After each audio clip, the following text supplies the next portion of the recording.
Age of Mythology Retold is like getting thrown into a wild dinner party where gods from different mythologies are the guests, and each one brought their own army.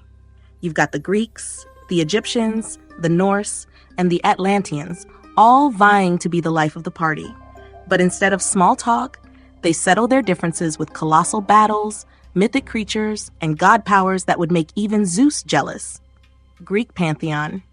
The Greeks are basically the celebrity influencers of the game. Zeus is throwing thunderbolts like they're party favors, and his kids, like Hades and Poseidon, are constantly trying to one-up each other. You've got myth units like Minotaurs, who are basically big, angry dudes who skipped leg day but can still throw down.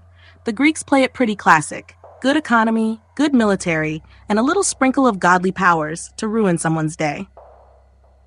Egyptian Pantheon. If you like your gods wrapped in bandages or accompanied by giant stone statues, the Egyptians are your jam. Their gods, like Ra, Isis, and Set, love a good pyramid scheme, literally. Ra's always looking for more followers to fuel his economy, while Set is quietly raising an army of jackal-headed Anubites behind the scenes. You can summon myth units like sphinxes or scorpions the size of buses to crush your enemies, all while being backed up by the power of the sun or the Nile. Norse Pantheon.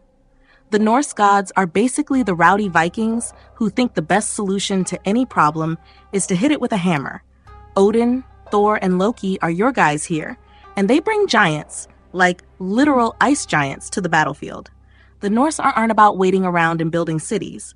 No, they're all about getting into the action fast.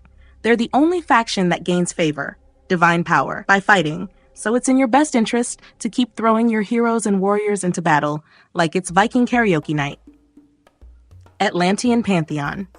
Then there's the Atlanteans, the cool kids who act like they've seen it all. Their gods, like Kronos, Gaia, and Uranus, are kind of the mysterious types, pulling off some time-bending, space-warping nonsense. Want to teleport your buildings across the map? They got you covered. Atlanteans don't worship gods in the same old-fashioned way as everyone else. They rely on heroes in almost every unit, making each Atlantean soldier feel like they just stepped out of a legend. Plus, their myth units include the likes of the god-slaying Titan Prometheus, and even automatons, robot-like creatures that would put modern tech to shame. The gameplay. Imagine a four-way tug-of-war, but instead of just pulling on a rope, everyone has access to god powers. Zeus might be hurling lightning bolts at your army, Isis could drop a meteor shower on your town, and Loki's probably summoned an army of fire giants while you were busy building farms.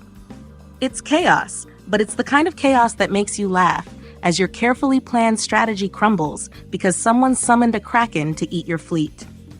And the best part? You don't just play as the gods. You pray to them, build monuments for their favor, and then use their powers to make your enemies wish they were still mortal. It's mythology turned into a real-time strategy frenzy with enough creativity and humor to keep every match fresh. Basically, Age of Mythology Retold is like a mythological version of Who Would Win in a Fight, except you're in charge of deciding which gods get involved, and whether or not a giant minotaur is going to stomp all over your opponent's nicely built temple. It's ridiculous, it's epic, and it's pure fun.